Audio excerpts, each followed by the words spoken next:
മലയാളി അധ്യാപകരെ പുറത്താക്കുക. മലയാളി അധ്യാപകരെ പുറത്താക്കുക. കുറ്റവാളികളെ വിചാരണ ചെയ്യുക. കുറ്റവാളികളെ വിചാരണ ചെയ്യുക. Justice for Fatima Fida. Justice for Fatima Fida. Justice for Fatima Fida.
മലയാളികളെ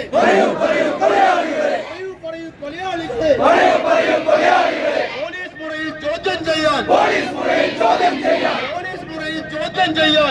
മുറയിൽ ചോദ്യം ചെയ്യാൻ ആക്രോശിക്കാൻ അട്ടഹസിക്കാൻ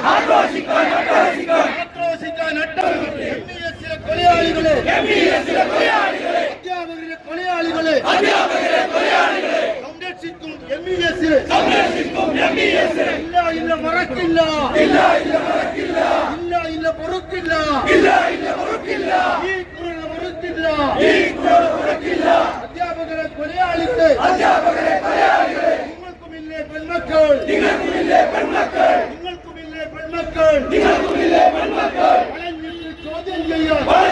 ചോദ്യം ചെയ്യാൻ ആക്രോശിക്കാൻ വിധമോ ചെയ്ത തെറ്റെന്ത്. തുടരും മുമ്പ് അടർന്നു വീണ ഒന്നുമോ ചെയ്ത തെറ്റെന്ത്.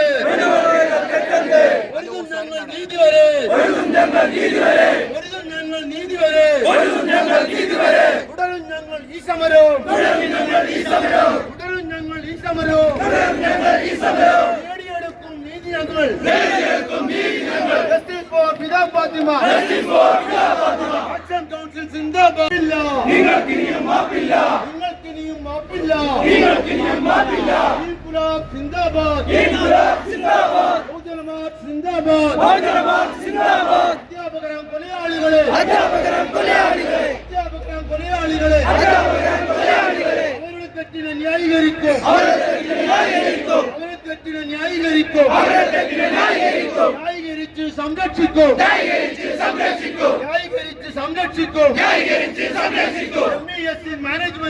MES മാനേജ്മെന്റും നിങ്ങൾക്കെതിരെ ഉയരുന്നു. ജനകീയ പ്രതിഷേധം.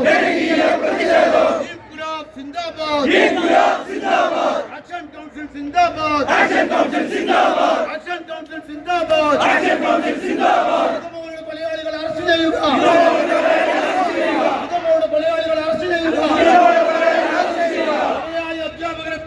പുറത്താക്കുക. മലയാളി അധ്യാപകരെ പുറത്താക്കുക. കുറ്റവാളികൾ വിചാരണ ചെയ്യുക. കുറ്റവാളികൾ വിചാരണ ചെയ്യുക. ഇതുപോലത്തെ നീതി ഉറപ്പാക്കുക. ഇതുപോലത്തെ നീതി ഉറപ്പാക്കുക. ആക്ഷൻ കൗൺസിൽ സിന്ദാബാദ്. ആക്ഷൻ കൗൺസിൽ സിന്ദാബാദ്. നിന്റെ ജീവൻ കവർന്നെടുത്ത, നിന്റെ കിനാവുകൾ തല്ലിത്തകർത്ത, നിന്റെ കിനാവുകൾ തല്ലിത്തകർത്ത മാതാപിതാക്കളെ കണ്ണീരിൽ മുക്കിയ, മാതാപിതാക്കളെ കണ്ണീരിൽ മുക്കിയ അധ്യാപകരിലെ കൊലയാളികളെ, അധ്യാപകരിലെ കൊലയാളികളെ കൂട്ടും ഞങ്ങൾ പൂട്ടിക്കോ, കൂട്ടും ഞങ്ങൾ പൂട്ടിക്കോ. Justice for Fida Fatima. Action council സിന്ദാബാദ്. ആക്ഷൻ കൗൺസിൽ സിന്ദാബാദ്. പറയൂ കൊലയാളികളെ. പറയൂ കൊലയാളികളെ. മറുപടി പറയൂ കൊലയാളികളെ. മറുപടി പറയൂ കൊലയാളികളെ. ഇടരും മുമ്പ് അടർന്നു വീണ,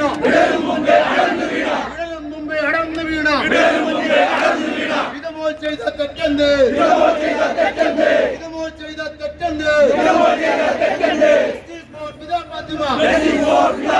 ആക്ഷൻ കൗൺസിൽ സിന്ദാബാദ്.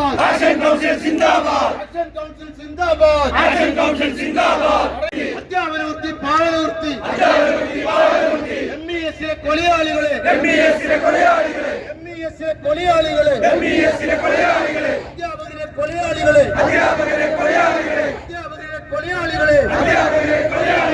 അധ്യാപന വൃത്തിക്ക് അവമാനോ. Justice for Fida Fatima. Action council സിന്ദാബാദ്. ഇല്ല മറക്കില്ല, ഇല്ല പൊറുക്കില്ല, ഈ ക്രൂരത പൊറുക്കില്ല. അധ്യാപകരെ കൊലയാളികളെ. എല്ലാ സഹോദരി സഹോദരന്മാർക്കും വിദ്യാർത്ഥികൾക്കുമൊക്കെ ഹാർദവമായ സ്വാഗതം ആശംസിക്കുകയാണ്. ഈ മാർച്ചിനെ ഉദ്ഘാടന പ്രസംഗത്തിലൂടെ അഭിവാദനം ചെയ്യുന്നത് പ്രസിദ്ധ മനുഷ്യാവകാശ പ്രവർത്തകനും മലപ്പുറം ജില്ലാ ബാർ അസോസിയേഷൻ നേതാവുമായ അഡ്വക്കേറ്റ് സാദിഖ് നടുത്തൊടിയാണ്. അദ്ദേഹം ഇവിടെ എത്തിച്ചേർന്നിട്ടുണ്ട്. അദ്ദേഹത്തെയും നിങ്ങൾക്ക് എല്ലാവർക്കും വേണ്ടി സ്വാഗതം ആശംസിക്കുകയാണ്. പിന്നെ വിവിധ മനുഷ്യാവകാശ പ്രവർത്തകരും വിവിധ കക്ഷി രാഷ്ട്രീയ പ്രവർത്തകർക്ക് ഇതിനകത്തുണ്ട്. ആരും പേര് പറയുന്നില്ല. അങ്ങനെ ആഗ്രഹിക്കാത്തവരാണ് ഇതിൽ പങ്കെടുത്തിട്ടുള്ളത്. നിർഭാഗ്യവശാൽ പേര് പറയാൻ ആഗ്രഹിക്കുന്നവരൊന്നും ഈ ജാഥയിൽ പങ്കെടുത്തിട്ടില്ല. അവരോട് പ്രത്യേകിച്ച് വിരോധമൊന്നും പ്രകടിപ്പിക്കേണ്ട സമയമല്ല ഇപ്പോ. ഈ ഒരു സംഭവം, ആ കുട്ടിക്ക് ഇത് സംഭവിക്കുന്ന ഡിസംബർ 9-ാം തീയതി നമ്മളെല്ലാവരും തന്നെ വേദനിച്ചതാണ്. നമ്മളെല്ലാവരും വേദനിച്ചുകൊണ്ട് പിന്നെ നമ്മൾ എന്താ ചെയ്തിട്ടുള്ളത്? പിന്നെ നമ്മൾ ചെയ്തിട്ടുള്ളത് ഈ സ്കൂളിൽ പഠിച്ച നമ്മുടെ മക്കളോട്, നമ്മുടെ സഹോദരിമാരോടൊക്കെ അഭിപ്രായം ചോദിക്കുക ചെയ്തിട്ടുള്ളത്. അങ്ങനെ കിട്ടിയ ഒരു അഭിപ്രായ പ്രകാരമാണ് എനിക്ക് ഈ ആക്ഷൻ കൗൺസിലുമായി സജീവമായി പങ്കെടുക്കണമെന്ന് ആഗ്രഹമുണ്ടാണ്.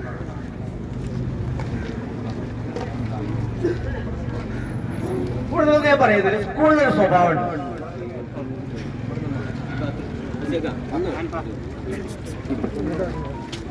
MES എന്ന് പറയുന്ന സ്ഥാപനം, MES എന്ന് പറയുന്ന സ്ഥാപനം ഇപ്പോ ഡോക്ടർ ഫസിൽ ഗഫൂറിന്റെ കുടുംബ സ്വത്താണ്. ആ കുടുംബ സ്വത്ത് അദ്ദേഹവുമായി മുട്ടിയുരുമ്മി പിന്നിൽ നിൽക്കുന്ന ആളുകൾക്ക്, കച്ചവട സംഘങ്ങൾക്ക് മാത്രമേ MES-ല് അതിന്റെ മാനേജിംഗ് കമ്മിറ്റിയിലും അതിന്റെ സംഘടനയിലും ഒക്കെ എന്തെങ്കിലും ആകാനും ഒരു മെമ്പർഷിപ്പ് കിട്ടാനും കൂടി സാധ്യതയുള്ളൂ. അറിയാത്തവർ, ചരിത്രം അറിയാത്തവരുണ്ടോന്ന് അറിയില്ല. ഈ MESനെ മമ്പാട്ടിലേക്ക് ഹാർദവുമായി സ്വാഗതം ചെയ്ത ജനതയാണ് മമ്പാട്ട ജനത. ഞാനിപ്പോ ഈ ഒരു സംഭവം ഉണ്ടായപ്പോ ഞാൻ ആദ്യം ആലോചിച്ചത് ഇതെല്ലാം കൂടി സ്വരൂപിക്കാനും മനുഷ്യരുടെ പ്രതിഷേധങ്ങൾക്കൊക്കെ നേതൃത്വം കൊടുക്കാനും അന്തരിച്ചുപോയ ആദരണീയനായ കല്ലുമുറിയൻ അഹമ്മദുട്ടിക്ക അങ്ങാടിയിൽ ഇല്ലാതായതൊരു വലിയ നഷ്ടമാണെന്ന് എനിക്ക് ഈ സംഭവത്തിൽ ഇപ്പൊ എനിക്ക് ബോധ്യം വന്നിട്ടുണ്ട്. ആ MES കേരളത്തിൽ തുടങ്ങിയ ആദ്യത്തെ വിദ്യാഭ്യാസ സ്ഥാപനമാണ് MES കോളേജ്. മലപ്പുറം ജില്ലയിലെ ആദ്യത്തെ കോളേജുകളും. നാട്ടുകാരാണ് സ്ഥലം കൊടുത്തത്, എല്ലാവർക്കും അറിയാം. നാട്ടുകാരുടെ പിന്തുണയോടെയാണ് വന്നത്. MESലെ ആദ്യ കാലത്ത് മമ്പാടുള്ള കുഞ്ഞുമാജി, വിജയലാജി ഇങ്ങനെയുള്ള ആദരണീയരായ ഒരുപാട് മനുഷ്യർ അധ്വാനിച്ചുണ്ടാക്കിയ പണം, അധ്വാനിച്ച് ഗൾഫിൽ പോയിട്ടൊക്കെ അധ്വാനിച്ചുണ്ടാക്കിയ പണം അന്നത്തെ കാലത്ത് ഉരുവിൽ പോയി അധ്വാനിച്ചുണ്ടാക്കിയ പണമൊക്കെ MESന് സംഭാവന ചെയ്തിട്ടാണ് ഈ MES ഇവിടെ പടച്ചെടുത്തത്. അപ്പൊ അത് വലിയ സംഘടനയായി. പിന്നെ സ്കൂളുകളുടെ ചരിത്രം നമുക്കറിയാം. ഇവിടെ ഇപ്പൊ നമ്മൾ കാണുന്ന എന്റെയൊക്കെ ചെറുപ്പത്തിൽ ഇവിടെ യത്തീംഖാനയായിരുന്നു, മമ്പാട് യത്തീംഖാന. ആ താഴെ യത്തീംഖാനയുടെ സ്ഥലം വഖഫ് സ്വത്താണ്. ഇത് രണ്ടും വഖഫ് സ്വത്താണ്. നമ്മുടെ നാട്ടുകാര് MESനെ സ്നേഹിച്ചത് കൊണ്ട്, അങ്ങനെയാ പറയാ, നമ്മുടെ നാട്ടുകാര് MESനെ സ്നേഹിച്ചത് കൊണ്ട് മാത്രം MESന്റെ അടുത്ത് എത്തിപ്പെട്ട സ്വത്തുകളാണ് ഇതൊക്കെ. ഇപ്പോഴും യത്തീംഖാനക്ക് കമ്മിറ്റി ഉണ്ട്, യത്തീംഖാനക്ക് ഗ്രാന്റ് ഉണ്ട് എന്നൊക്കെ കേൾക്കണം. അതിനെ കുറിച്ചൊക്കെ ഞങ്ങൾ അന്വേഷിക്കുന്നുണ്ട്, വിവരങ്ങളൊക്കെ ശേഖരിക്കുന്നുണ്ട്. പക്ഷെ യത്തീംഖാന ഇപ്പൊ ഇല്ല. അങ്ങനെ അനധികൃതമായി കിട്ടിയ സ്വത്താണ്. അവിടെ ഇതൊക്കെ വെച്ച് പെയിന്റ് അടിച്ച് 100% വിജയശതമാനം ഉണ്ടാക്കിയാൽ മാത്രമേ കച്ചവടം കിട്ടൂ. അതാണ് താല്പര്യം. അല്ലാതെ മുസ്ലിം എഡ്യൂക്കേഷണൽ സൊസൈറ്റി എന്ന് പറഞ്ഞ മുസ്ലിങ്ങളെ സമുദായത്തെ വിദ്യാഭ്യാസം ചെയ്യിക്കാനുള്ള ഒരു നെയ്യത്തും അവർക്കില്ല. 100% വിജയം കിട്ടിയാൽ മാത്രം ആ റേറ്റ് കാണിച്ചാൽ ആളുകൾ വരും, റേറ്റ് ഉറപ്പിക്കും. ഒരു 12% സീറ്റ് മാനേജ്മെന്റ് കോട്ട എന്ന ഓമനപ്പേരിൽ ഇവർ കൊടുത്തിട്ടുണ്ടല്ലോ. ആ കോട്ടയില് പെടുത്തി മെറിറ്റ് സീറ്റിൽ കിട്ടുന്നവരെ പിന്നെ മെറിറ്റിലേക്ക് മാറ്റി അങ്ങനെ ഒരുപാട് പൈസ ഉണ്ടായിക്കൊണ്ടിരിക്കണം. പിന്നെ ഇവർക്ക് അധ്യാപകരെ നിയമക്കിഴിയിൽ വാങ്ങുന്നത് എല്ലാവർക്കും അറിയാം, കോഴ തന്നെയാണ്.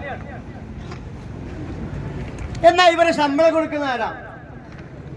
അധ്യാപകരോട് ഞങ്ങൾക്ക് ചോദിക്കാനുള്ളതാണ്. ഇല്ലാതായതൊരു വലിയ നഷ്ടമാണെന്ന് എനിക്ക് ഈ സമ്പത്ത് ഇപ്പൊ എനിക്ക് ബോധ്യം വന്നിട്ടുണ്ട്. ആ MES കേരളത്തിൽ തുടങ്ങിയ ആദ്യത്തെ വിദ്യാഭ്യാസ സ്ഥാപനമാണ് MES കോളേജ്. നമുക്ക് ഇതൊക്കെ വലിയ ചെലവാ. നമ്മൾ കുട്ടികളെ പോറ്റാൻ ഓടുക, കുട്ടികളെ പോറ്റാൻ, കടം വീട്ടാൻ, പിഴ അടക്കാൻ, നികുതി അടക്കാൻ. നേരം വെളുക്കുമ്പോ കൂലിപ്പണിക്ക് പോകുമ്പോ മോട്ടോർ സൈക്കിളിൽ പെട്രോൾ അടിക്കുമ്പോ പകുതി സർക്കാർക്ക്. എന്തിനു വേണ്ടിയാണ് ഇവർക്ക് കൊല്ലം കൊല്ലം കൂട്ടിക്കൊടുക്കുന്ന ഈ ശമ്പളം കൊടുക്കാൻ? വലിയ സമരം അവർ ചെയ്യുന്നുണ്ടോ? ഇല്ല, ഒരു സമരം ചെയ്യണ്ടപ്പോ അവർ സർക്കാർ ഒത്തുകളിക്കുക. അങ്ങനെ കൂട്ടിയ ശമ്പളം കൊണ്ടാണ് നമ്മുടെ കുട്ടികളോട് പ്രതികാര ബുദ്ധിയോടെ പ്രവർത്തിക്കുന്നത്.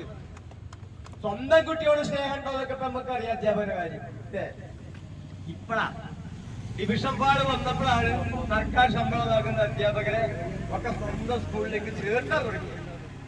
അവരുടെ സംഘടനക്കത്ത് പ്രശ്നം വന്നപ്പോൾ കുറെ ആളുകളുടെ അധ്യാപകരെ സുഹൃത്താവുന്നുണ്ടപ്പോൾ നമ്മൾ വഹാബിന്റെ സ്കൂളിക്കോ അല്ലെങ്കിൽ ഇവിടേക്കോ ഒക്കെ വിട്ടിക്കണമെങ്കിൽ ഈ പ്രശ്നമൊന്നും ഉണ്ടാവില്ല. പക്ഷേ നമ്മള് ഫീസ് കൊടുക്കാതെ പഠിക്കുക എന്ന് പറഞ്ഞാൽ പിന്നെ ഓൽക്ക് വരുത്താം വൽപ്പത്തര. ഫീസ് എടുക്കാതെ പഠിക്കുന്ന കുട്ടികളാണ്. ആ അധ്യാപകരുടെ പ്രിൻസിപ്പളിന്റെ ഒക്കെ മോശമായ പെരുമാറ്റമാണ് ഇങ്ങനെ ഒരു അനുഭവം ഉണ്ടാക്കി തീർത്തത്. അതിന് ന്യായമായും ജനങ്ങൾ പ്രതീക്ഷിക്കുന്നത് നീതിപൂർവ്വമുള്ള അന്വേഷണമാണ്. പോലീസ് ഇതുവരെ ചെയ്തില്ല. ബന്ധപ്പെട്ട തെളിവ് കൊടുക്കാൻ പറ്റിയ കണ്ടു നിന്ന കുട്ടികളുടെ ദൃക്സാക്ഷി എടുത്തിട്ടുള്ള മാനേജ്മെന്റ് പോലീസും ഒത്തുകളിക്കുക. ഇത് നിങ്ങൾ ജനാധിപത്യത്തിലെ യഥാർത്ഥ ഉടമകളായ ജനങ്ങളോട് ചെയ്യുന്ന നീതികളാണ്. ജനാധിപത്യത്തിലെ മുതലാളിമാർ ഞങ്ങളാണ്. ഞങ്ങളിതിന്റെ ഗുണഭോക്താക്കളല്ല. ഞങ്ങൾ നികുതി അടച്ച് പോവുക. ഞങ്ങൾ ഗുണഭോക്താക്കളല്ല. അതിന്റെ പുറമെ നിങ്ങൾ ബേക്കുകൾ പിഴി അടപ്പിക്കും. എത്ര ഒരു മനുഷ്യ അടക്കുന്ന ഒരു മാസം അറിയോ? അതിന് വോട്ട് നിൽക്കണം. നിങ്ങൾ രാഷ്ട്രീയ പാർട്ടിയുടെ നേതൃത്വം ഇവരൊക്കെ മനുഷ്യരോട് പ്രീസ്നെസ്സോടെ നിൽക്കേണ്ട ഒരു ജനാധിപത്യ വ്യവസ്ഥ ഇവിടെ ഇല്ലാത്തതാണ് പ്രധാനപ്പെട്ട പ്രശ്നം. അതവിടെ പോട്ടെ. ഞാൻ ഈ വിഷയത്തിലേക്ക് വരികയാണ്. ഇത് ക്രൈംബ്രാഞ്ച് അന്വേഷിക്കണമെന്നുള്ളത് പിന്നെ മാതാപിതാക്കളുടെ ആവശ്യം. അത് അന്വേഷിക്കാൻ നിയമപരമായും സമരമാർഗത്തിലും ഞങ്ങൾ നീങ്ങും. സ്കൂളിലേക്ക് എപ്പോഴും മാർച്ച് നടത്താൻ പറ്റില്ല. ഇത് ഇവിടെ നീതിപൂർവ്വം പ്രവർത്തിക്കേണ്ടത് പോലീസാണ്. നിങ്ങൾക്ക് സ്പെഷ്യൽ ബ്രാഞ്ച് റിപ്പോർട്ട് കൊടുക്കാൻ, ഗവൺമെന്റിൽ കണ്ണുറപ്പിക്കാൻ, വിദ്യാഭ്യാസ വകുപ്പിന് ചോദിക്കാൻ ഒക്കെ ഇതാ ഒരു മാർച്ച്. ഈ മാർച്ച് കഴിഞ്ഞാൽ പിന്നെ ഞങ്ങൾ ഇനി വരിക പോലീസ് സ്റ്റേഷനിലേക്കാണ്. പോലീസ് സ്റ്റേഷനിലേക്കാണ് ഇനി ഞങ്ങളുടെ സമരം പോവുക. മാനേജ്മെന്റ് ഇതിന് ജനങ്ങൾക്ക് അനുകൂലമായി, വിദ്യാർത്ഥികൾക്ക് അനുകൂലമായി നിന്നിട്ടില്ലെങ്കിൽ MESന്റെ എല്ലാ തരികടകളെയും പൊളിക്കാൻ ഞങ്ങൾക്കറിയാം. അതിനും ഞങ്ങൾ എന്ന് പറയാൻ ഒരിക്കൽ കൂടി ഈ മാർച്ചിൽ പങ്കെടുത്ത, ഇത് കേൾക്കാൻ നിൽക്കുന്ന, ഇത് ശ്രദ്ധിക്കുന്ന എല്ലാ എൻ്റെ സ്നേഹിതരെയും നാട്ടുകാരെയും സഹോദരി സഹോദരന്മാരെയും അഭിവാദ്യം ചെയ്യുന്നു. ഒരിക്കൽ കൂടി സ്വാഗതം ആശംസിക്കുന്നു. അധ്യക്ഷനായിട്ട്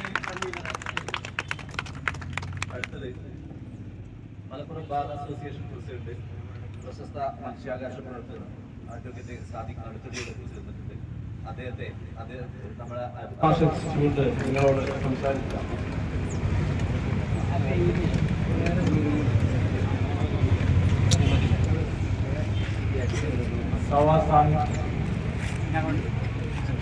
ഈ പ്രദേശത്തെ ഈ അനീതിക്കെതിരെ ശബ്ദിക്കുന്നതിന് വേണ്ടി ഇവിടെ ഒരുമിച്ച് ചേർന്ന സഹോദരിമാർ, നിങ്ങളുടെ ഒരു സഹപാഠി, ഞങ്ങളുടെ സ്വന്തം സഹപാഠിയുടെ മരണത്തിനിടയാക്കിയ വിഷമകരമായ ഈ സാഹചര്യത്തിൽ ഇതിനോട് ഐക്യദാർഢ്യം പ്രഖ്യാപിച്ചുകൊണ്ട് ഈ സ്കൂളിന്റെ ക്ലാസ് റൂമുകളിലെ ജനലുകളിലൂടെ ഈ പ്രതിഷേധ സമരത്തെ കാണുന്ന വിദ്യാർത്ഥിനികൾ ഇവിടെ പറഞ്ഞതുപോലെ വിഷമകരമായ ഒരു വിദ്യാർത്ഥിനിയെ സംബന്ധിച്ചിടത്തോളം ആ കുട്ടിയുടെ ജീവൻ നഷ്ടപ്പെട്ട സാഹചര്യം വിശദമായി സ്വാഗത പ്രസംഗത്തിൽ പറഞ്ഞു. നമുക്ക് പറയുവാനുള്ളത്, നമുക്ക് പ്രതിഷേധിക്കാനുള്ളത്, അതിന് കാരണക്കാരെന്ന് നമ്മൾ വിശ്വസിക്കുന്ന, ഈ നാട്ടുകാർ സംശയിക്കുന്ന ആ കുട്ടിയുടെ മാതാപിതാക്കൾ, അവരാണ് ഉത്തരവാദികൾ എന്ന് പറയുന്ന അധ്യാപകർ, അവരിന്നും ഈ സ്കൂളിൽ കുട്ടികളെ പഠിപ്പിച്ചുകൊണ്ടിരിക്കുന്നു എന്ന ഒരർത്ഥത്തിൽ അത്ഭുതകരമായ ഈ അധ്യാപകർ, പ്രിൻസിപ്പൽ അടക്കമുള്ള ഈ സ്ഥാപനത്തിന്റെ അധികാരികൾ എന്താണ് അന്വേഷണ വിധേയമായെങ്കിലും ഈ അധ്യാപകർക്കെതിരെ നടപടിയെടുക്കാത്തത് എന്നാണ് ഈ പ്രതിഷേധക്കാരുടെ, ഇവിടെ ചേർന്ന ഈ നാട്ടുകാരുടെ അവരുടെ ചോദ്യം എന്ന് മനസ്സിലാക്കണം. വളരെ വിനീതമായി നമുക്ക് പറയുവാനുള്ളത്, ഈ ജനങ്ങളുടെ, ഇവിടെ കൂടിയ ഈ ആളുകളുടെ പ്രതിഷേധം അത് മനസ്സിലാക്കിയെങ്കിലും ഇന്ന് തൊട്ടെങ്കിലും, ഈ നിമിഷം തൊട്ടെങ്കിലും ഈ ഉത്തരവാദികൾ എന്ന് സംശയിക്കുന്ന അധ്യാപകരെ ഈ സ്കൂളിൽ നിന്ന് പിരിച്ചുവിടണമെന്നാണ് ഈ പ്രതിഷേധ മാർച്ച് ഈ അധികാരികളോട് ആവശ്യപ്പെടുന്നത്. നമുക്കെല്ലാവർക്കും നമ്മുടെ മക്കൾ, അവരുടെ ജീവൻ, അവരുടെ ജീവിതം നമുക്ക് വിലപ്പെട്ടവരാണ്. മാതാപിതാക്കൾ ആ മക്കൾക്ക് വേണ്ടിയാണ് ജീവിക്കുന്നത്. അവരുടെ ഓരോ വളർച്ചയും ഓരോ മുന്നോട്ട് പോക്കും അവരുടെ പഠനത്തിലെ ഓരോ സമയങ്ങളും രക്ഷിതാക്കൾക്ക് വിലപ്പെട്ടതാണ്. അധ്യാപകർക്ക് അവരുടെ മക്കളോട്, അവരുടെ കുട്ടികളോട്, അവരുടെ വിദ്യാർത്ഥികളോട് ഉത്തരവാദിത്തങ്ങളുണ്ട്. അധ്യാപക ദിനത്തിൽ നമ്മൾ അധ്യാപകർക്ക് അവർക്ക് വിശേഷങ്ങൾ അറിയിക്കാറുണ്ട്. അവരെ നമ്മൾ ആശംസകൾ അറിയിക്കാറുണ്ട്. അധ്യാപകരാണ്, നിങ്ങൾക്കറിയാം, മലാല എന്ന് പറയുന്ന നോബൽ സമ്മാന അർഹയായ ലോകതലത്തിൽ ആദരിക്കപ്പെടുന്ന മലാല പറഞ്ഞത്, ഒരു വിദ്യാർത്ഥി, ഒരു അധ്യാപകൻ, ഒരു പുസ്തകം, ഒരു പേന, ഇതൊന്നു ചേർന്നാൽ ലോകത്ത് ചലഞ്ച് മാറ്റങ്ങൾ ഉണ്ടാക്കാൻ പറ്റും, ചേഞ്ച് ചെയ്യാൻ പറ്റും എന്ന് പറയുന്നത്. അധ്യാപകർക്ക് സമൂഹത്തില് ആ രീതിയിലുള്ള സ്ഥാനമുണ്ട്. അധ്യാപകരെ നമ്മൾ റെസ്പെക്ട് ചെയ്യുന്നത് അവർ കുട്ടികളെ പഠിപ്പിക്കുകയും വളർത്തുകയും ചെയ്യുന്നത് കൊണ്ടാണ്. നമ്മൾ അവരോട് ബഹുമാനം പുലർത്തുന്നത് അതുകൊണ്ടാണ്. എന്നാൽ ആ ബഹുമാനം അർഹിക്കാത്ത രീതിയിലാണ് അധ്യാപകരുടെ വിദ്യാർത്ഥികളോടുള്ള പെരുമാറ്റമെങ്കിൽ നേരത്തെ പറഞ്ഞതുപോലെ ഇവിടെ ഒരുപാട് നിയമങ്ങളുണ്ട്. ബാലാവകാശ കമ്മീഷനുണ്ട്. കുട്ടികൾക്കെതിരായ അതിക്രമങ്ങൾക്കെതിരെ കൃത്യമായ നിയമങ്ങൾ അത് വീണ്ടും വീണ്ടും മാറ്റിക്കൊണ്ടിരിക്കുന്നത്, കാലാകാലങ്ങളിൽ അതിന് മാറ്റം വരുത്തിക്കൊണ്ടിരിക്കുന്നത് കുട്ടികൾ സുരക്ഷിതരാകാൻ വേണ്ടിയിട്ടാണ്. നമ്മളെ സംബന്ധിച്ചിടത്തോളം നമ്മുടെ മാനവും അഭിമാനവും നമ്മുടെ സ്വപ്നവും എല്ലാം നമ്മുടെ മക്കളാണ്. ആ മക്കളുടെ വളർച്ചയാണ് അവരുടെ പഠനം. അധ്യാപകരെ രക്ഷിതാക്കൾ പോയി കാണുന്നത്, അവരോട് സംസാരിക്കുന്നത്, എന്റെ കുട്ടിയെ കുറിച്ച് ചോദിക്കുന്നത്, അത് ആ കുട്ടികളെ എത്രമാത്രം നമ്മൾ അവരുടെ കാര്യമാകാതിരുന്നത് ദുരൂഹത വർദ്ധിപ്പിക്കുകയാണ്. ഈ അധ്യാപകർക്കെതിരെ നിങ്ങൾ നടപടി സ്വീകരിക്കാതിരിക്കുന്നുണ്ട് എങ്കിൽ അതിൽ കൂടുതൽ ദുരൂഹത ഈ ജനങ്ങൾക്ക് തോന്നുകയാണ്. എന്തുകൊണ്ട് സംരക്ഷിക്കുന്നു? എന്തുകൊണ്ട് അധ്യാപകരെ അന്വേഷണ വിധേയമായെങ്കിലും ഒന്ന് നിങ്ങൾക്ക് മാറ്റി നിർത്തിക്കൂടാ? ഈ ജനങ്ങൾ ആവശ്യപ്പെടുന്നത് അതാണ്. അതല്ലേ ചെയ്യേണ്ടത്? ആ കുട്ടി മരിച്ചത് നമുക്കറിയാം. ആ കുട്ടി മരിച്ചത് ഒരു പ്രത്യേകമായ സാഹചര്യത്തിലാണ്. ആത്മഹത്യകള് നമ്മുടെ നാട്ടിൽ നടക്കുന്നതാണ്. ഒരുപാട് ആളുകള്, ലോകത്തെ ജനസംഖ്യയും നിരക്കൊക്കെ പരിശോധിക്കുമ്പോ അത് കേരളത്തിൽ കൂടുതലാണ്. െതിരെയും ഇതുപോലെയുള്ള സമരങ്ങൾ നമ്മൾ കാണാറില്ല. എന്നാൽ ഈ ആത്മഹത്യ കുട്ടി സ്കൂളിൽ നിന്ന് നിർഭാഗ്യവശാൽ അവരിൽ നിന്ന് കോപ്പി അടിക്കപ്പെട്ടു, പിടിച്ചു എന്ന് അതിനൊക്കെയുള്ള നടപടികളും സാധാരണമാണ്, നമുക്കറിയാം. പക്ഷേ അവിടെയൊക്കെ തന്നെ അധ്യാപകൻ പാലിക്കേണ്ടുന്ന ചില നീതിശാസ്ത്ര അതിവിടെ ചെയ്തിട്ടില്ല എന്ന് നമുക്ക് മനസ്സിലാകുന്നത്. ആ കുട്ടിയെ അതിനുശേഷം മറ്റൊരു റൂമിലേക്ക് കൊണ്ടുപോകും. വഴിയിൽ വെച്ച് അധ്യാപകർ നീ ഇവിടെ അഭിനയിക്കേണ്ടതില്ല എന്ന് പറയും. അവര് സ്വന്തം നിലയ്ക്ക് ചെയ്തതാണെങ്കിൽ കൂടി അങ്ങനെ പിടിക്കപ്പെടുന്ന സമയത്ത് ആ കുട്ടിക്ക് അതിൽ വിഷമമുണ്ടാകാം.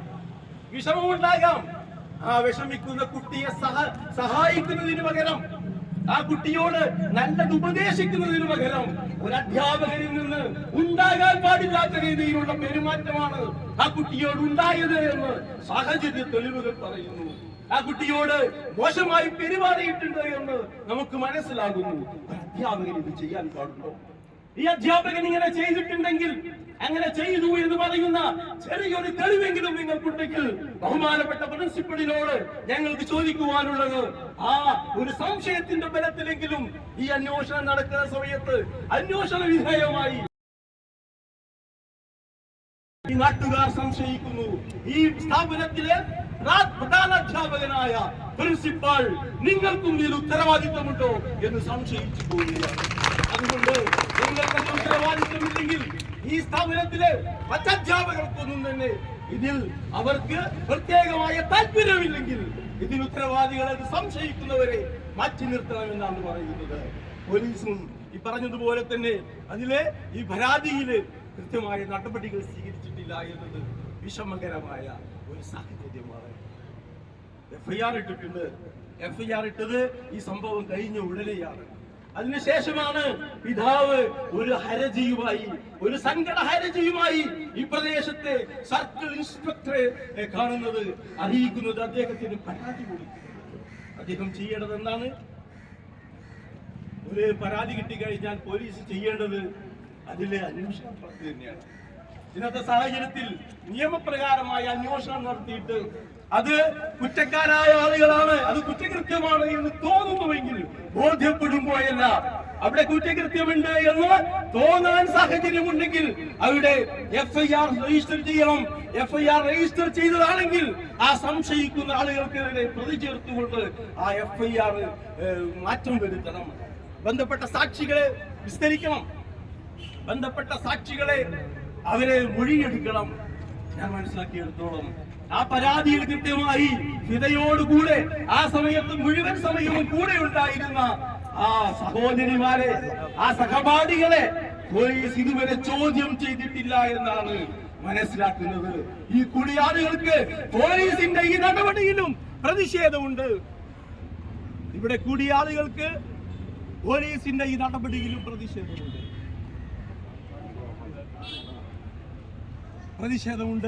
സാക്ഷിമൊഴികൾ എന്തുകൊണ്ട് പോലീസ് എടുക്കുന്നില്ല? ഈ സാക്ഷികളെ എന്തുകൊണ്ട് സമയം നഷ്ടപ്പെടുക എന്നുള്ളത് സാക്ഷിമൊഴികളെ സംബന്ധിച്ചിടത്തോളം ഏറ്റവും പ്രധാനപ്പെട്ടതാണ്. കൃത്യം നടന്നതിന് ശേഷം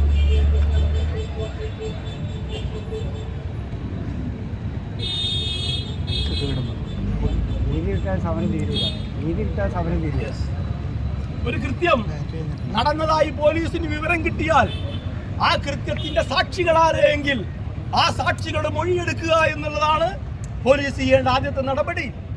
ഇക്കാര്യത്തില് ഷാജഹാൻ കൊടുത്ത പരാതിയില് കൃത്യമായി പറഞ്ഞ ആ സമയത്ത് ഫിദിയോടൊപ്പം ഉണ്ടാകാൻ സാധ്യതയുള്ള സഹപാഠികളുടെ മൊഴിയെടുക്കാൻ പോലീസ് സന്നദ്ധമായിട്ടില്ല. പ്രതിഷേധിക്കണം അക്കാര്യത്തില്. എന്തുകൊണ്ടത് നടപടി സ്വീകരിക്കുന്നില്ല എന്നത് ബന്ധപ്പെട്ട പോലീസ് ഉദ്യോഗസ്ഥന്മാർ നാട്ടുകാരോട് വിശദീകരിക്കേണ്ടതുണ്ട്.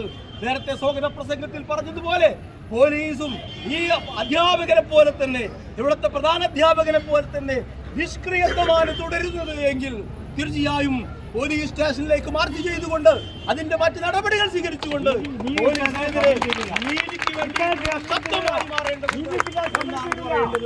ഈ സമരം ഒരിക്കലും കൃത്യമായി ഈ പ്രദേശത്തെ ജനങ്ങൾക്ക് ബോധ്യപ്പെടണം ഏത് സാഹചര്യത്തിലാണ് ഇത് മരണപ്പെട്ടത് എന്ന്.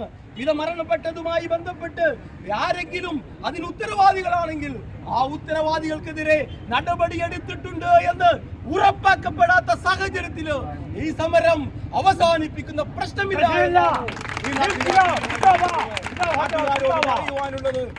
ഈ നാട്ടിലെ പ്രദേശത്തെ ജനങ്ങൾ മനസ്സിലാക്കാനുള്ളത്, നിങ്ങൾ ചെയ്യേണ്ടത് ഇതുപോലെയുള്ള അനീതിക്കെതിരായ ശക്തമായ സമരമായി നമ്മൾ മുന്നോട്ട് വരേണ്ടതുണ്ട്.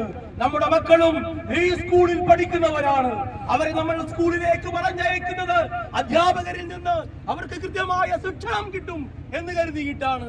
അതിനു പകരം ഈ അധ്യാപകരിൽ നിന്ന് ഈ മക്കൾക്ക് ശിക്ഷയാണ് ലഭിക്കുന്നതെങ്കിൽ, ശിക്ഷണത്തിന് പകരം അവർ ശിക്ഷയാണ് ചെയ്യുന്നത് എങ്കിൽ അവരുടെ കയ്യൂക്ക് കാണിക്കുകയോ അല്ലെങ്കിൽ കുട്ടികൾക്കെതിരെ ശിക്ഷ നടപ്പാക്കുകയും ചെയ്യുകയാണ് എങ്കിൽ ഇതുപോലെയുള്ള സമരങ്ങളിലൂടെ ഇതുപോലെയുള്ള കുപ്രസിദ്ധരായ അധ്യാപകരെ അവർ ഈ സ്ഥാപനത്തിൽ നിന്ന് പുറത്താക്കുകയും അവരുടേതായ അവർ ചെയ്ത കുറ്റത്തിന് കൃത്യമായ നിയമ നടപടി സ്വീകരിക്കാതിരിക്കുകയും ചെയ്യുമ്പോൾ നാളെ ഇതുപോലെയുള്ള സംഭവങ്ങൾ ആവർത്തിക്കപ്പെടും.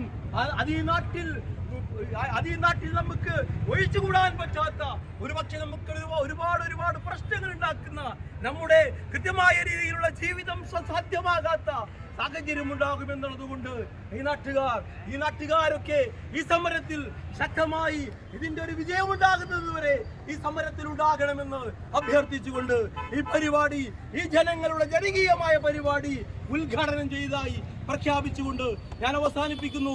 നിങ്ങൾക്ക് നന്ദി. സുഹൃത്തുക്കളെ, അത്യന്തം വേദനാജനകമായ ഒരു വിഷയവുമായി ബന്ധപ്പെട്ടിട്ടാണ് നമ്മൾ സമരരംഗത്തേക്ക് ഇറങ്ങിയിട്ടുള്ളത്. നമുക്കറിയാം, ഷാജഹാനും കുടുംബത്തിനും നഷ്ടപ്പെട്ടത് അവരൊരുപാട് പ്രതീക്ഷയോടുകൂടി കൈ വളരുന്നതും കാല് വളരുന്നതും നോക്കി നിന്ന് നമ്മളെല്ലാവരും മാതാപിതാക്കളാണ്. ഒരു കുഞ്ഞിനെ വളർത്തി വലുതാക്കുന്ന ഒരു രക്ഷിതാവിൻ്റെ മനസ്സ്, ഹൃദയ നൊമ്പരങ്ങൾ, അത് ഞാൻ പറയാത്തത് നമുക്ക് എല്ലാവർക്കും അറിയാം. അങ്ങനെ ജീവിതത്തിനെ കുറിച്ചുള്ള ഒരുപാട് സ്വപ്നങ്ങളുള്ള, തന്റെ വിദ്യാഭ്യാസത്തിനെ കുറിച്ചും ഭാവി ജീവിതത്തിനെ കുറിച്ചും ഒക്കെ ഒരുപാട് കാഴ്ചപ്പാടുകളുള്ള പൊന്നുമോൾ ഫിദ ഫാത്തിമ ഒരു പ്രത്യേക ഘട്ടത്തിൽ ആത്മഹത്യ ചെയ്യുകയാണ്. നമ്മൾ മനസ്സിലാക്കണം, ഈ ആത്മഹത്യ എന്താണ് സ്വാധീനിച്ചത്, എങ്ങനെയാണ് നമ്മുടെ പൊന്നുമോൾ ആത്മഹത്യ ചെയ്തത് എന്നുള്ളത് ഒരുപാട് കൂലങ്കഷമായ അന്വേഷണം നടത്തേണ്ട കാര്യമൊന്നുമില്ല. വളരെ കൃത്യമായിട്ട് നമുക്കറിയാം, സ്കൂളില് കോപ്പി അടിച്ചതുമായി ബന്ധപ്പെട്ടിട്ടുള്ള ഒരു വിഷയം ഉണ്ടാവുന്നു. അതുമായി ബന്ധപ്പെട്ട് അധ്യാപകര് അത് കൈകാര്യം ചെയ്ത ആ സംഭവ വികാസങ്ങൾക്ക് ശേഷം നേരെ വീട്ടിലെത്തുന്നു. വീട്ടിലെത്തിയിട്ട് അന്ന് സ്കൂളിലേക്ക് ധരിച്ചിരുന്ന യൂണിഫോം പോലും മാറ്റാതെ കഥകടച്ച് കുട്ടി ആത്മഹത്യ ചെയ്യുന്നു. ഇതാണ് നടന്ന സംഭവം. നമുക്കറിയാം, നേർക്കുനേരെ വായിക്കുന്ന ആർക്കും മനസ്സിലാക്കാൻ പറ്റും, ഈ കോപ്പിയടിച്ച വിഷയം കൈകാര്യം ചെയ്ത അധ്യാപകരുടെ സമീപന രീതിയിലുള്ള പ്രശ്നമാണ് ആത്മഹത്യയിലേക്ക് നയിച്ചത് എന്നുള്ളത് ഒരുപാട് ശാസ്ത്രീയ ഫോറൻസിക് റിപ്പോർട്ട് വരാൻ കാത്തിക്കേണ്ട ആവശ്യമൊന്നുമില്ല, നേർക്കുനേരെ മനസ്സിലാവുന്ന കാര്യമാണ്. പക്ഷെ ഈ ദിശയിൽ അന്വേഷണം മുന്നോട്ട് കൊണ്ടുപോകുന്നതിൽ നമ്മുടെ പോലീസ് സംവിധാനങ്ങൾ കൃത്യവിലോപം കാണിച്ചു എന്നുള്ളതാണ് ദുഃഖകരമായ വസ്തുത. നമ്മൾ മനസ്സിലാക്കേണ്ടത്, ഈ കുട്ടി ആത്മഹത്യ ചെയ്തതിനു ശേഷം മരണപ്പെട്ട പൊന്നുമോളോട് പല രീതിയിലുള്ള ദുഷ്പ്രചരണങ്ങൾ നടത്തിക്കൊണ്ട്, അല്ലെങ്കിൽ പല രീതിയിലുള്ള കുപ്രചരണങ്ങൾ നടത്തിക്കൊണ്ട് ഈ കുടുംബത്തിനെ മാനസികമായി തകർക്കാനുള്ള വളരെ വൃത്തികെട്ട നടപടികളാണ് മാനേജ്മെന്റിന്റെ പിണിയാടുകളായ ചില ആളുകൾ നാട്ടിൽ ചെയ്തത് എന്നുള്ളതാണ് അതിലേറെ സങ്കടകരമായ കാര്യം. നമ്മൾ മനസ്സിലാക്കേണ്ട, ഒരു മനുഷ്യജീവി ഒരു ജീവിതങ്ങൾ അനുഭവിക്കേണ്ട ഏറ്റവും ദുർഘടമായ, ഏറ്റവും പ്രയാസകരമായ, ഏറ്റവും വേദനാജനകമായ ദുരനുഭവങ്ങളിലൂടെയാണ് ഷാജഹാനും അവന്റെ കുടുംബവും കഴിഞ്ഞ ദിവസങ്ങളായി കടന്നുപോയിക്കൊണ്ടിരിക്കുന്നത്. നമ്മൾ മനസ്സിലാക്കണം, ഇവിടെ വളരെ കൃത്യമായ, ഇവിടെ ഈ അന്വേഷണത്തിന് നമുക്കറിയാലോ, ചില അധ്യാപകരൊക്കെ എന്നോട് നേരിട്ട് വിളിച്ചിട്ട് പറഞ്ഞ സംഭവം, ഈ അധ്യാപകരുടെ അടുത്ത് പാലിച്ചൊന്നുമില്ല എന്ന് പറഞ്ഞു. ഞാൻ തിരിച്ചു ചോദിച്ചു, കുട്ടി മരിച്ചെന്ന് ചോദിച്ചു. മരിച്ചത് യാഥാർത്ഥ്യമല്ലേ ചോദിച്ചു. ആണ്. സ്കൂളിൽ കോപ്പി അടിച്ച വിഷയത്തിൽ ബന്ധപ്പെട്ട് ഒരു സംഭവം ഉണ്ടായിട്ടില്ല ചോദിച്ചു. ഉണ്ട്. അതിന്റെ തൊട്ടുടനെയല്ല മരണം നടന്നത് ചോദിച്ചു. ഉണ്ട്. എങ്കിൽ പിന്നെ ഇത് കൈകാര്യം ചെയ്തെടുത്ത് പാളി നൈന്നെ വ്യക്തമല്ലേ എന്ന് ചോദിച്ചു. ഇവിടെ ഈ അധ്യാപകരെ സംബന്ധിച്ചിടത്തോളം നമുക്കറിയാം, ബി.എഡ് കഴിഞ്ഞവരാണല്ലോ എല്ലാ അധ്യാപകരും. ഈ ചൈൽഡ് സൈക്കോളജി അതുപോലെ തന്നെ മെത്തഡോളജി ഒക്കെ വിശദമായി പഠിക്കുന്നവരാണ് അധ്യാപകര്. തെങ്ങിനും കൗകിനും ഒരേ തളപ്പിടാൻ പാടില്ല. ഒരു സ്കൂളിൽ വളരെ ക്രിമിനൽ സ്വഭാവത്തിൽ പെരുമാറിക്കൊണ്ടിരിക്കുന്ന മയക്കുമരുന്നും അതുപോലത്തെ ദുഷ്പ്രവണതകളുമുള്ള കുട്ടികളെ കൈകാര്യം ചെയ്യുന്ന രീതിയിലാവരുത് ഇത്തരം കോപ്പിയടിയുമായി ബന്ധപ്പെട്ട വിഷയങ്ങൾ കൈകാര്യം ചെയ്യേണ്ടത്. അതുപോലെ തന്നെ സ്ഥിരമായി ഏത് കോപ്പിയടിയും പ്രശ്നമില്ല, ആ രീതിയിൽ അതിന്റെ അലങ്കാരമാക്കി മാറ്റിയ രീതിയിലുള്ള മാനസികാവസ്ഥയിലുള്ള കുട്ടികളുണ്ടാവും. അവരെ കൈകാര്യം ചെയ്യുന്ന രീതിയിലല്ല, വളരെ പക്വമായ അല്ലെങ്കിൽ അത്തരം വിഷയങ്ങളിലൊക്കെ വളരെ നാണക്കേട് സൂക്ഷിക്കുന്ന കുട്ടികളുടെ അടുത്തുനിന്ന് ഇത്തരം അപാകതകൾ സംഭവിക്കുമ്പോൾ കൈകാര്യം ചെയ്യേണ്ട രീതി ഒരേപോലെ ആവരുത് എന്ന് കൃത്യമായി ട്രെയിനിങ് സമയത്ത് പഠിക്കുന്നവരാവരുത്. അതിനൊക്കെ പുറമെ നമ്മുടെ വിദ്യാഭ്യാസ വകുപ്പിന്റെ കൃത്യമായ മാർഗനിർദ്ദേശങ്ങളുണ്ട്. അതുപോലെ തന്നെ ബാലാവകാശ നിയമത്തിന്റെ കൃത്യമായ വകുപ്പുകൾ ഈ വിഷയത്തിലുണ്ട്. കുട്ടികളെ മാനസികമായി പീഡിപ്പിക്കുന്ന രൂപത്തിലേക്ക് നമുക്കറിയാലോ, ഈ സ്കൂളിന്റെ സമീപനവും ഇവരുടെ അധ്യാപകരുടെ രീതിയും കണ്ടപ്പോ എനിക്കൊരു 10-30 വർഷം മുമ്പുള്ള സ്കൂളിലെ അല്ലെങ്കിൽ അത്തരം സാഹചര്യങ്ങളെ കുറിച്ചിട്ടാണ് ഓർമ്മ വന്നത്. ഇന്ന് എവിടെയും ഇല്ല. റിസൾട്ട് ഓറിയന്റഡ് ആവാം, പക്ഷേ ആ റിസൾട്ട് കൂട്ടാൻ വേണ്ടിയിട്ട് നിയമം അനുവദിക്കാത്ത രൂപത്തിലുള്ള വിദ്യാഭ്യാസ വകുപ്പിന്റെ മാർഗനിർദ്ദേശങ്ങൾ ലംഘിക്കുന്ന തരത്തിലുള്ള സമ്മർദ്ദങ്ങൾ കുട്ടികൾക്ക് ഉണ്ടാക്കുക എന്നുള്ളത് തികച്ചും നിയമവിരുദ്ധമായ പ്രവർത്തനങ്ങളാണ്. അതിന്റെ പേരിൽ ഒരു കുട്ടിയുടെ ജീവൻ നഷ്ടപ്പെട്ടിട്ടുണ്ടെങ്കിൽ അത് ഞങ്ങളുടെ അപാകതയൊന്നും വന്നിട്ടില്ല. കുട്ടി കുറച്ച് സെൻസിറ്റീവ് ആണെന്നൊക്കെ ന്യായം പറഞ്ഞിട്ട് കാര്യമില്ല. നിങ്ങൾ മനസ്സിലാക്കണം, നിങ്ങൾക്ക് വളരെ ലഘുവായിട്ട് അത് പറഞ്ഞു പോയാൽ മതി. ഞങ്ങളൊന്നും ചെയ്തിട്ടില്ല, ഞങ്ങൾ ഉപദേശിച്ചിട്ടേ ഉള്ളൂ, ചെറിയ രീതിയിൽ ശാസിച്ചിട്ടേ ഉള്ളൂ എന്ന് പറഞ്ഞാൽ മതി. ഇപ്പുറത്ത് നഷ്ടപ്പെട്ടത് ഷാജഹാന്റെയും അവരുടെ കുടുംബത്തിന്റെയും സ്വപ്നങ്ങളാണ്. തകർന്നടിഞ്ഞത് ഒരു കുട്ടിയുടെ ഭാവി സ്വപ്നങ്ങളാണ്, ഒരു ജീവിതമാണ്. ഇത് തിരിച്ചറിയണം. ഇതിന്റെ വില നിങ്ങൾ ഒടുക്കിയേ മതിയാകൂ. ഷാജഹാനെ സംബന്ധിച്ചിടത്തോളം ആ കുഞ്ഞിന്റെ ജീവൻ തിരിച്ചു കൊടുക്കാൻ നമ്മളെ കൊണ്ട് കഴിയില്ല. നമ്മളെ കൊണ്ട് കഴിയുന്ന കാര്യം ആ കുട്ടിയെ മരണത്തിലേക്ക് നയിച്ചത് ആരൊക്കെയാണോ അവർക്കെതിരെ നിയമം അനുവദിക്കുന്ന ശിക്ഷ വാങ്ങിക്കൊടുക്കുന്നവരെ ഈ സമരരംഗത്ത് അവസാനം വരെ നിലയുറപ്പിക്കുക എന്നുള്ളത് ദൗത്യമായിട്ട് സ്വീകരിക്കാൻ നമ്മൾ തയ്യാറാവേണ്ടതുണ്ട്. അതേ നമുക്ക് ചെയ്തു കൊടുക്കാൻ കഴിയുള്ളൂ. അതിന് നമ്മൾ അവസാനം വരെ കൂടെ നിൽക്കേണ്ടതുണ്ട്. അതിന് തീർപ്പ് സാധ്യമല്ല. പലതരം ബ്ലാക്ക് മെയിലുകളുമായിട്ട് സമരരംഗത്ത് നിന്ന് പിന്മാറാൻ വേണ്ടിയിട്ട്, കുടുംബത്തിനെ പിന്മാറ്റാൻ വേണ്ടി ശ്രമിച്ചുകൊണ്ടിരിക്കുകയാണ്. മാനേജ്മെന്റിനെ രക്ഷിക്കാൻ വേണ്ടിയിട്ട് നിങ്ങൾ മനസ്സിലാക്കണം, ഈ സ്കൂള് ഈ സംഭവം നടക്കുമ്പോ, ഈ സംഭവം കഴിഞ്ഞിട്ട് ആദ്യത്തെ PTA മീറ്റിംഗ് നടക്കുക. ആ PTA മീറ്റിംഗിൽ വെച്ചിട്ട് ഈ കുട്ടിയുടെ മരണത്തിനെ കുറിച്ചിട്ടൊന്ന് പരാമർശിക്കാൻ ഒരു ജീവൻ പൊലിഞ്ഞ വിഷയമാണ്. ഈ നിഷ്ഠൂരമായ, ദയനീയമായ, സങ്കടകരമായ ഒരു സംഭവം ഉണ്ടായിട്ട് പ്രത്യേകിച്ച് ഒന്നും സംഭവിക്കാത്തത് പോലത്തെ ഒരു PTA മീറ്റിംഗ്, ഈ കുട്ടിയുടെ പേര് പോലും പരാമർശിക്കാൻ തയ്യാറാവുന്നില്ല. അത്തരം ഒരു ധിക്കാര സമീപനത്തിലേക്ക് ഈ സ്കൂളിലെ അധ്യാപകർ മാറിയിട്ടുണ്ടെങ്കിൽ അവർക്കതിന് ആത്മവിശ്വാസം കൊടുക്കുന്നത് ഈ മാനേജ്മെന്റ് ആണെങ്കിൽ, അവർക്കെതിരെ അവസാന സമരം വരെ ഈ കുട്ടിയുടെ നീതിക്ക് വേണ്ടി നീതി പിടിച്ചു വാങ്ങാൻ നമ്മളെല്ലാവരും മുൻനിരയിൽ തന്നെ ഉണ്ടാവും എന്നുള്ളതാണ് ഈ സമയത്ത് എനിക്ക് ഓർമ്മപ്പെടുത്താനുള്ളത്. ഞാൻ കൂടുതൽ വിശദീകരിക്കുന്നില്ല. ഇവിടെ സ്വാഗത പ്രാസംഗികരും അതുപോലത്തെ ഉദ്ഘാടകരും ഒക്കെ വിഷയത്തിനെ കുറിച്ച് സവിസ്തരം സംസാരിച്ചു കഴിഞ്ഞു. അതുകൊണ്ട് ഈ സമരരംഗം Action Council Zindabad. Justice for Fida Fatima. Justice for Fida Fatima. ഫിദയുടെ കൊലയാളികളെ അറസ്റ്റ് ചെയ്യുക. ഫിദയുടെ കൊലയാളികളെ അറസ്റ്റ് ചെയ്യുക. മലയാളി അധ്യാപകരെ പുറത്താക്കുക. മലയാളി അധ്യാപകരെ പുറത്താക്കുക. കുറ്റവാളികളെ വിചാരണ ചെയ്യുക. ഇൻകുലാബ് സിന്ദാബാദ്. നന്ദി പറഞ്ഞ് അവസാനിപ്പിക്കാൻ മനുഷ്യാവകാശ പ്രവർത്തകൻ മുസ്തഫയെ ക്ഷണിക്കുന്നു. ഇവിടെ സുഹൃത്തുക്കളെ, എന്തായാലും ഈ വിഷയത്തിൽ ഞാനും ഈ നാട്ടുകാരൻ തന്നെയാണ്, ഇവിടെയൊക്കെ പഠിച്ചത് തന്നെയാണ്. ഈ വിഷയത്തിൽ ഇടപെട്ടുമാണ്. ഈ വിഷയം ഇനി ഞാൻ മലപ്പുറം ജില്ലാ പൗരാവകാശ സമിതിയുടെ ജില്ലാ സെക്രട്ടറി എന്ന നിലയ്ക്ക് ഈ വിഷയത്തിൽ ഞങ്ങളുടെ സംഘടനയും സജീവമായിട്ട് ഇടപെടാൻ തീരുമാനിച്ചിട്ടുണ്ട്. അത് കുടുംബത്തെ അറിയിച്ചിട്ടുണ്ട്. അപ്പം ഈ കുടുംബം നീതിക്ക് വേണ്ടി നിലകൊള്ളുമ്പം, നീതിക്ക് വേണ്ടി ആവശ്യപ്പെടുമ്പോൾ അതിൻ്റെ കൂടെ നിൽക്കാനും അവരുടെ സമരങ്ങളിലെല്ലാം പങ്കെടുക്കാനും ഞങ്ങളെല്ലാം ഉണ്ടാവുമെന്ന് അറിയിച്ചുകൊണ്ട്, പിന്നെ ഇവിടെ പ്രത്യേകിച്ച് അറിയിപ്പുകളും കാര്യങ്ങളൊന്നും ഇല്ലാണ്ട് പലയിടത്തുനിന്നും വന്ന് കൂടിയ ആളുകൾ ഈ പരിപാടി പങ്കെടുത്ത് പരിപാടി വിജയിപ്പിച്ച, ഇനിയും നമുക്ക് തുടർ സമരങ്ങൾ വേണ്ടി വരും. ഇന്നത്തെ സാഹചര്യത്തിൽ വിദ്യാഭ്യാസ വകുപ്പിൻ്റെ അടുത്തുനിന്നും നീതിയില്ല, ഇനി പോലീസിൻ്റെ അടുത്ത് നമ്മൾ ഒട്ടും നീതി പ്രതീക്ഷിക്കുന്നില്ല. അതുകൊണ്ട് തന്നെ പോലീസ് സ്റ്റേഷനിലേക്ക് ഇനി മാർച്ച് നടത്തേണ്ടി വരും. അതുകൊണ്ട് ഇനിയും തുടർ സമരങ്ങളുണ്ടാവും. പക്ഷേ നിരാഹാര സമരങ്ങളിലേക്കൊക്കെ നീങ്ങേണ്ടി വരും. അപ്പം അത്തരം സമരങ്ങളിലെല്ലാം എല്ലാവരുടെയും പിന്തുണ ഞങ്ങൾ ആക്ഷൻ കൗൺസിലിന് വേണ്ടി അഭ്യർത്ഥിക്കുകയാണ്. അപ്പോൾ ഇവിടെ പങ്കെടുത്ത എല്ലാവർക്കും, കൂടുതൽ പേരൊന്നും അറിയില്ല, എല്ലാവരെങ്കിലും ഇവിടെ ഉദ്ഘാടനം ചെയ്യാൻ വന്നവരും നമ്മുടെ മുൻ പ്രാസംഗികരും എല്ലാവർക്കും, സജിത് സാറിനും എല്ലാവർക്കും, അതുപോലെ ഈ വീക്ഷിച്ച ആളുകൾക്കും, അതുപോലെ തന്നെ ഇത് മീഡിയാസ് മാധ്യമപ്രവർത്തകർക്കും എല്ലാവർക്കും എൻ്റെ പേരിലും അതുപോലെ തന്നെ ആക്ഷൻ കൗൺസിലിൻ്റെ പേരിലും നന്ദി പറഞ്ഞുകൊണ്ട് ഈ യോഗം അധ്യക്ഷൻ്റെ അനുമതിയോടുകൂടി പിരിച്ചുവിട്ടായിട്ട് അറിയിക്കുന്നു.